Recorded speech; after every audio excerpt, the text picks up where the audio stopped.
significa essere donna in una famiglia di pastori, lavorare nella pastorizia? Significa avere doppia responsabilità, perché hai una famiglia, hai figli, devi far quadrare un bilancio dove non c'è bilancio, ma c'è solo spese e lavoro e basta. E dunque stai sacrificando anche i tuoi figli, perché io faccio l'agricoltura perché ho creduto e ho la passione, non perché me l'abbia ordinato qualcuno, ma a questo punto mi stanno facendo odiare anche scriverla quella parola. Sei di famiglia dei pastori, cioè i tuoi genitori erano pastori, il tuo marito è pastore? Sei di qui di Cagliari? No, la zia Villa Cidro. Villa Cidro. Nella tua azienda quanti lavorate? Allora, in azienda siamo in 6, perché facciamo allevamento ovino e allevamento avicolo, e dunque siamo 3 famiglie unite, con figli e tutti a lavorare là. Cosa fanno i tuoi figli? Sono piccoli? Sono piccoli, ne ho una di 23 anni che 23 anni. si è dovuta ritirare da scuola per stare a casa perché non ce la faceva, avendone altri 2 più piccoli, una di 15 e una di 13, loro stanno studiando, sono alle scuole, una media inferiore e una superiore. Pensi che i tuoi figli continueranno l'attività? Assolutamente no. Perché? Perché non sono sbagliato io, non voglio che sbaglino. Pensi? Io ci ho creduto.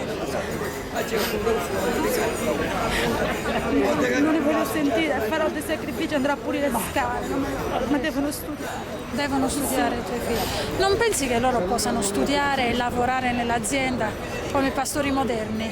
No. Non Perché? c'è la pastorizia moderna, non c'è la multifunzionalità, Perché? non c'è. Perché non abbiamo grandi terre, non abbiamo possibilità, non possiamo fare progetti per trasformazione, possiamo solo produrre questo latte e basta. Non tutti possono avere la multifunzionalità o diversificare, non c'è la possibilità. Secondo te di che cosa avreste bisogno per fare questo salto verso la multifunzionalità? Prima di tutto la ristrutturazione dei debiti, che sono i mutui dove ci hanno legato e ci stanno prendendo tutto, anche l'anima, e poi l'INPS che ha dato mandato all'Equitalia per pignorare. Ci sono le cambiali agricole di mezzi che ci siamo comprati per fare la multifunzionalità, è una grande fregatura perché non c'è.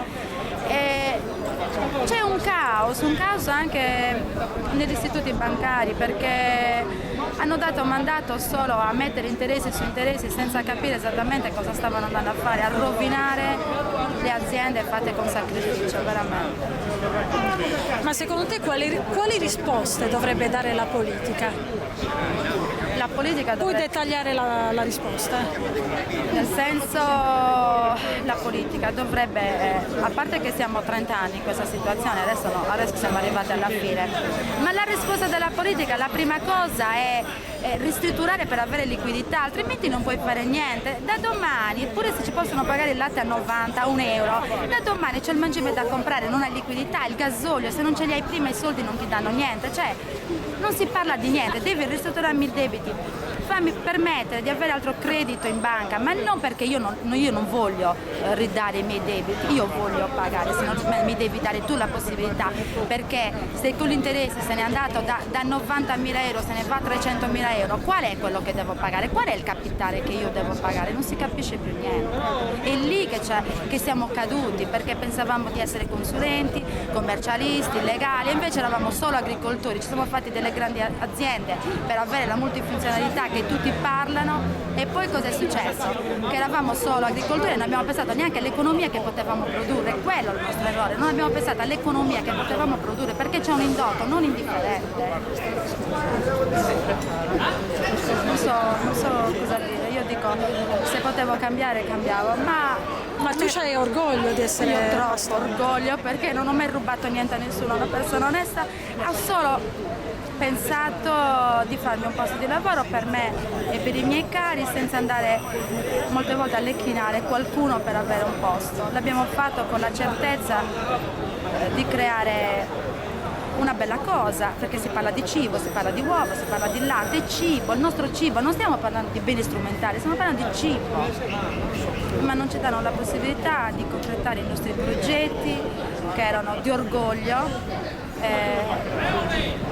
di orgoglio ai fini di produrre delle grandi cose nella nostra terra, perché la Sardegna può produrre tante cose.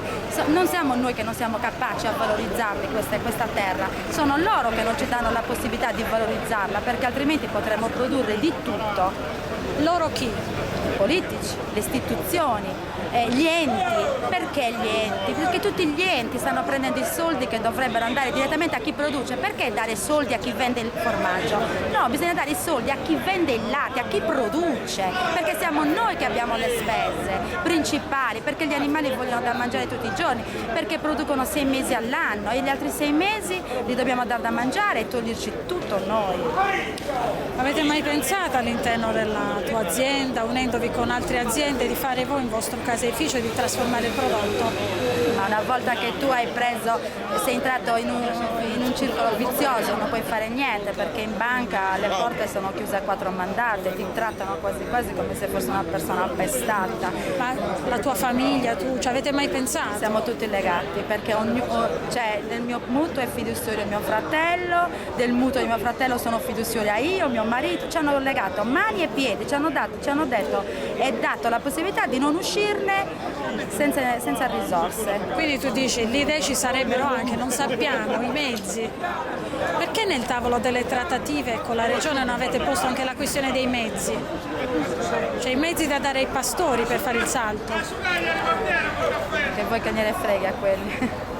No, ma voi porlo come domanda, capisci? Ma li abbiamo messi, c'è la ristrutturazione dei debiti, nella piattaforma c'è, però l'assessore Pratto, anche l'ultima volta, alla trasmissione Monitor, quando io gli ho fatto quella domanda, che la Svizzera si prenda tutti questi debiti, ma non sono solo mutui, sono INPS, dove l'anno scorso ho cercato di fare una ristrutturazione, mi hanno fatto versare un 12.000 euro e mi hanno fatto delle rate in 72 rate perché gli interessi sono andati al 300%, non si capisce quanto sono andati, di 1.800 euro al mese, l'ho pagato per 3 mesi e poi non ci sono riuscita più perché il prodotto è deprezzato. E cosa è successo? Che io ho perso 15.000 euro perché non conta niente quello che ho perso. A questo punto dico, qual è la possibilità per fare la multifunzionalità, diversificare? Dov'è? Noi siamo pastori, sei tu istituzione che ci devi dare una programmazione, quanto devo produrre, come devo produrre, sei tu istituzione, non noi.